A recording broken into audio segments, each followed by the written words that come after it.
Ladies, let me tell you something, and I need you to sit down for this one, because what I'm about to share with you today, nobody had the courage to sit you down and tell you. Not your mama, not your auntie, not your girlfriends over brunch. But I'm going to tell you, because I love you too much to let you keep making the same two mistakes that are quietly costing you the love, the respect, and the peace you deserve. There are two things, just two, that a wise woman never tells a man, not because she's playing games, not because she's being fake, not because she's hiding who she is, but because she understands something most women learn far too late. She understands that a man does not value what he easily accesses. She understands that a man builds his devotion around what he has to earn, protect, and prove himself worthy of. And when you hand him certain truths too soon, too freely, too openly, you are not being authentic, sister. You are handing him the keys to a kingdom he hasn't even knocked on the door of yet. And I know, right now some of you are already getting defensive. Some of you are already saying, but Steve, I believe in being open. I believe in honesty. I believe a real man can handle everything about me. And baby, I hear you. I do. But I need you to listen to me carefully, because there is a difference between honesty and self-exposure. There is a difference between vulnerability and vulnerability spilled onto a man who has not yet earned it. There is a difference between being an open book and being an open wound. Have you ever been sitting there 3 months into something that felt like it could be real, wondering why he suddenly went cold, wondering why the man who was texting you good morning every single day suddenly acts like your name is just another notification he'll get to when he feels like it, wondering why the passion that felt so real in month 1 has curdled into something distant and confused by month 4. Sister, I'm telling you, in 9 out of 10 of these situations, the answer traces back to one of these two things you told him. One of these two truths you handed over before he had earned the right to hold it. So today, we're going to break this down slowly, carefully, with love. I'm going to tell you what those two things are. I'm going to tell you why they matter so much to a man's mind. I'm going to tell you what happens inside him the moment you cross that line. And I'm going to tell you exactly what to say, what to hold back, and how to carry yourself so that the next man who tries to love you does it right from the very beginning. Now sit tight. Get your tea. Get your notebook if you need to. Because this one right here is going to change the way you show up in love forever. See, here's what men are wired to do. And I say this as a man who has been on both sides, the one who got it wrong and the one who finally got it right. A man is wired to pursue. A man is wired to hunt. A man is wired to prove himself worthy of the woman he wants. That is not old-fashioned nonsense. That is not patriarchy. That is not something we can wish away because we want it to be different.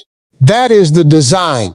That is the blueprint. That is how a man's mind moves toward long-term devotion. And here's the part that hurts, sister. When you take the hunt away from him, you don't make him love you more.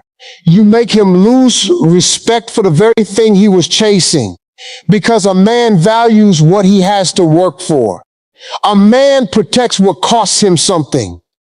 A man commits to what he had to prove himself worthy of. And when you hand him everything, your whole heart, your whole story, your whole desperation, your whole plan for the future, before he has even shown you who he really is, you have taken the hunt away from him. And in his mind, though he may not say it out loud, though he may not even understand it himself, something quietly shifts. He starts to relax. Then he starts to coast. Then he starts to wander. because the woman he thought he had to earn turned out to be a woman he already owned. Now let me tell you about a woman I know. Let's call her Rachel. Rachel is beautiful. Rachel is smart. Rachel has a good job, her own place, her own car, her own life. And Rachel met a man last spring who seemed like the answer to a prayer she'd been whispering for 3 years. He was attentive. He was consistent. He was pursuing her the way a man is supposed to pursue. And for the first 6 weeks, Rachel felt like she was finally living the love story she'd been waiting for. But then Rachel did what a lot of good women do. She got scared. She got scared that this thing might slip away. She got scared that if she didn't lock it down, if she didn't show him how deep she already felt, he might drift towards someone else. So one night over dinner, she told him she was already falling in love with him. She told him she could already see them married. She told him she'd already imagined what their kids would look like. She told him she'd been hurt so many times before, and she was terrified of being hurt again, and she needed him to promise her he wouldn't be like the others. Sister, I need you to hear me on this. Rachel did not do anything evil. Rachel did not do anything shameful. Rachel spoke from her heart. But Rachel made a mistake that thousands of good women make every single day.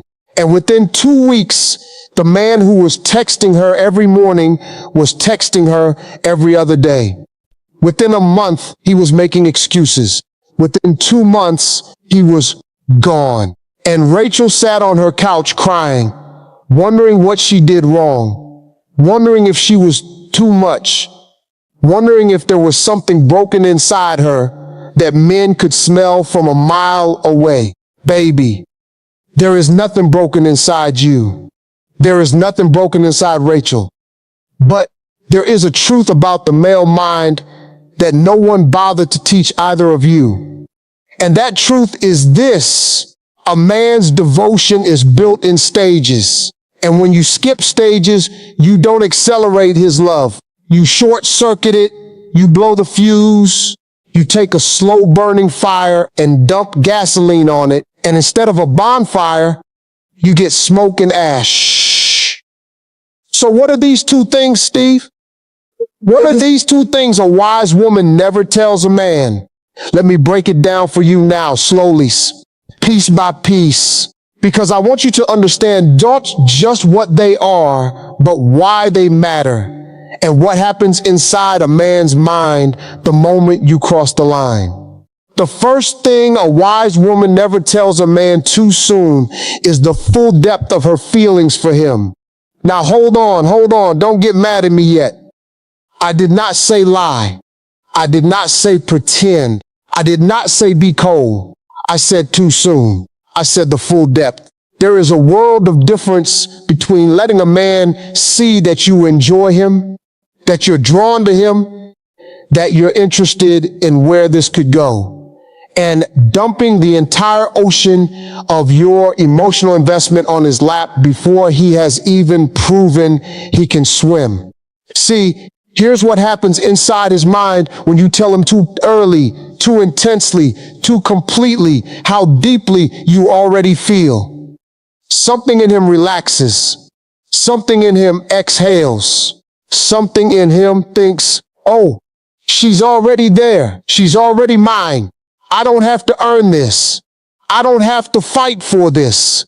I don't have to prove myself. And the moment a man stops feeling like he has to prove himself, sister, the pursuit dies. Not because he's evil, not because he doesn't like you, but because the very fuel that was driving him toward you has been taken out of the tank. Now hear me on this. I'm not telling you to be cold. I'm not telling you to play games. I am not telling you to pretend you don't feel what you feel. What I am telling you is this: let him see the fire in the fireplace. Do not hand him the whole forest and pour lighter fluid on it. Let him earn each layer. Let him work for each revelation. Let him wonder at every stage whether he is doing enough to keep you interested. Because a man who has to keep wondering is a man who stays engaged. A man who has to keep working is a man who stays devoted. A man who has to keep proving himself is a man who does not wander. And here's the beautiful part, ladies. This is not manipulation. This is not deception. This is not a game. This is simply the natural rhythm of how a man's heart moves toward commitment. You are not withholding your love. You are pacing your love. You are letting it unfold at the speed that matches his effort.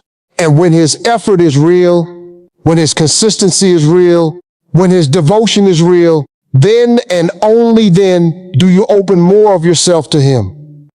That is not cold. That is wisdom. That is self-respect. That is the way a queen governs her own heart. Let me give you a picture. Imagine you have a beautiful garden, the most beautiful garden anyone has ever seen, full of flowers, full of fruit, full of colors and scents you can't even describe. Now, would you tear down the gate on the first day a man walked by? Would you say, "Come on in, take whatever you want, stay as long as you like, you don't have to prove anything to me"? No, sister, you would not. You would open the gate a little, let him see the roses, see how he behaves, see if he waters what he sees, see if he tends what he touches. And only when he has shown you through his consistent actions that he knows how to treat a garden, do you let him further in. That garden is your heart. That garden is your soul. The garden is the depth of what you feel. And a wise woman does not tear down the gate for a man who has not yet proven he knows how to water what grows there. Now let me tell you the second thing. The second thing a wise woman never tells a man is the full weight of her past pain, her past wounds, her past betrayals, and her deepest insecurities. Not in the early stages. Not before he has proven himself. Not while he is still deciding what you are to him. And I know some of you are already saying, "But Steve, isn't that being fake? Isn't that hiding who I am? Doesn't he need to know my baggage so he can decide if he can handle me?" Baby, I hear you. And I want you to listen very carefully to what I'm about to say, because I am not telling you to hide your story forever.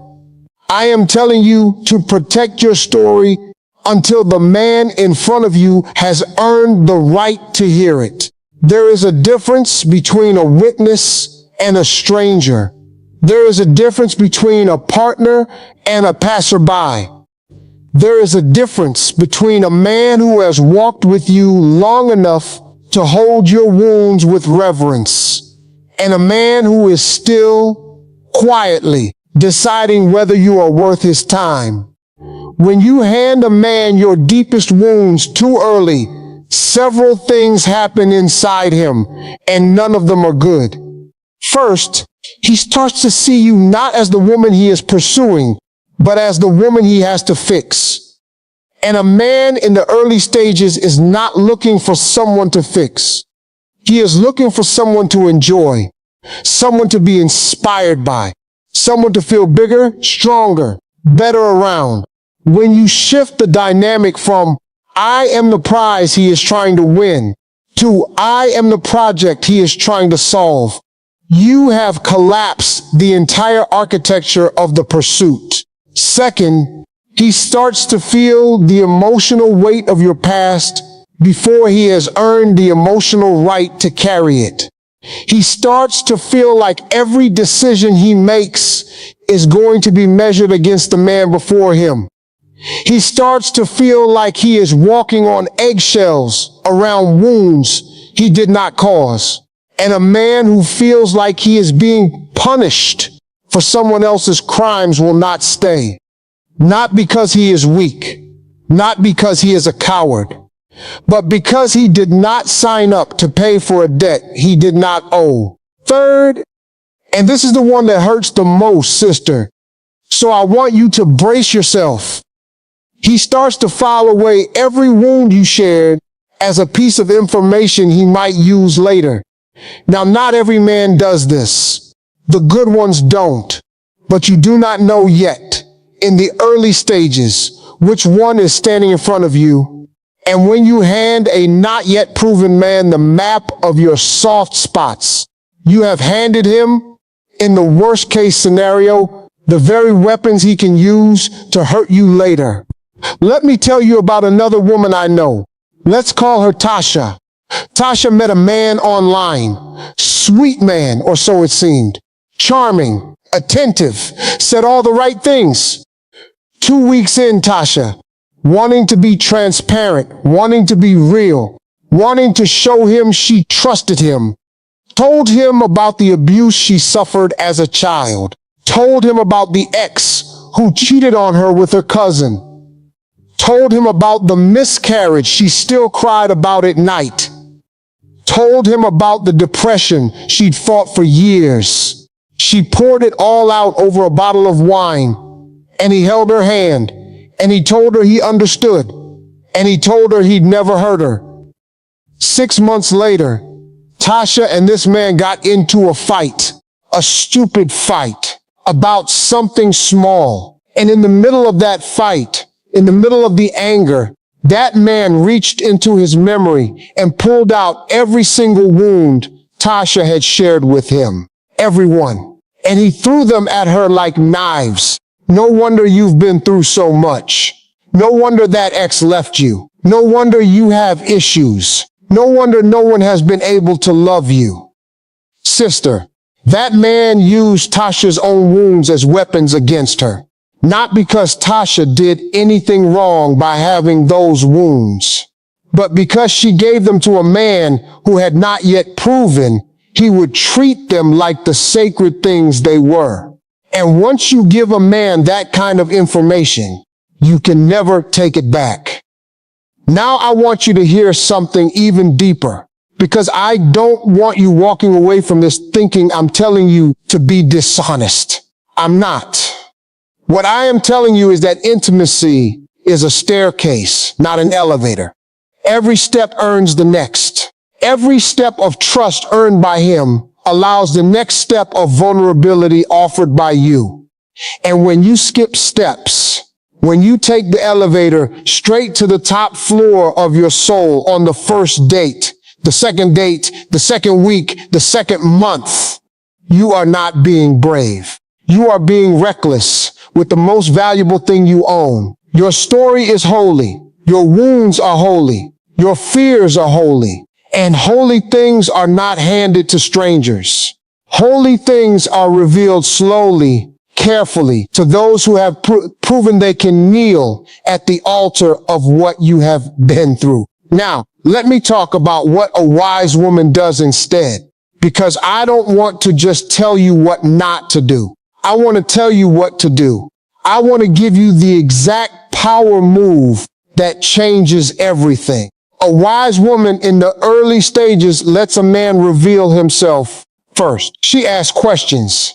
She listens. She observes. She notices what he does more than what he says. She watches how he treats waiters. She watches how he talks about his mother. She watches how he handles small disappointments. She watches how he behaves when she is not looking. Because a man will tell you who he is, sister, if you give him enough time and enough silence to reveal it. The problem is, most women fill the silence with their own story before the man has had a chance to tell his.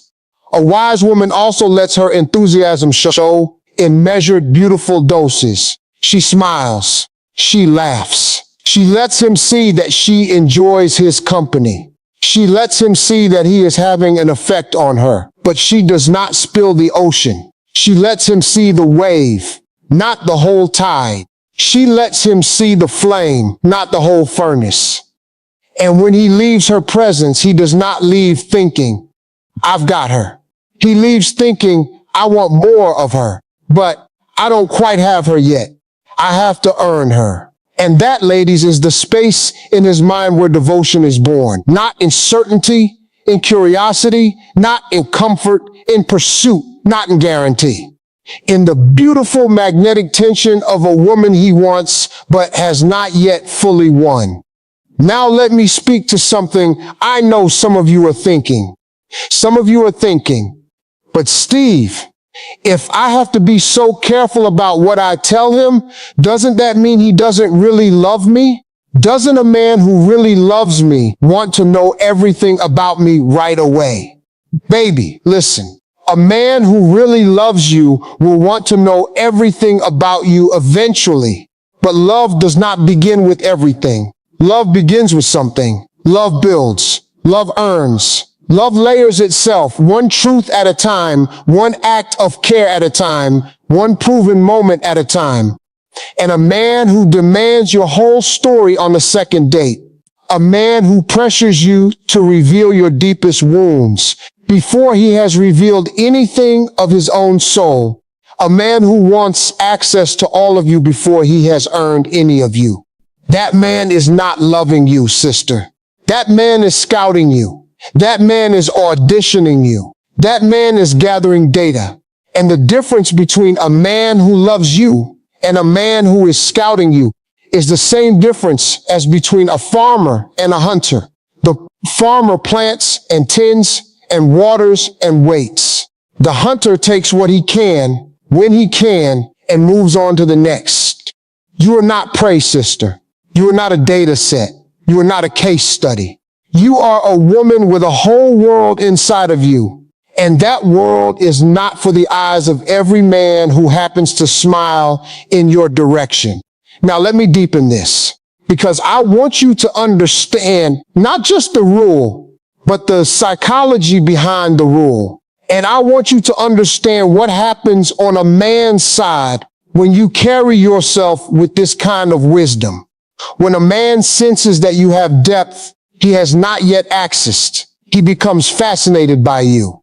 When a man senses that there are chapters of your story he has not yet earned the right to read, he becomes obsessed with earning them. When a man feels that your love is real but not yet fully surrendered, he leans in. He shows up. He proves himself. He becomes the best version of himself because he knows the woman in front of him will only unlock her deepest layers when he has demonstrated he can be trusted with them. But when a man senses that there is nothing left to discover because you told him everything on date 3, something in him goes quiet. Not because you did anything wrong, but because the very thing that keeps a man engaged, which is the beautiful mystery of a woman still being revealed, has been taken from him. And a man without mystery to pursue is a man without motivation to work. I want you to think about the last time you truly, deeply wanted something. Something you had to work for. Something you couldn't just walk into a store and buy. Something that required patience and effort and time. Do you remember how sweet it felt when you finally got it? Do you remember how you cherished it? Do you remember how you protected it? Because you knew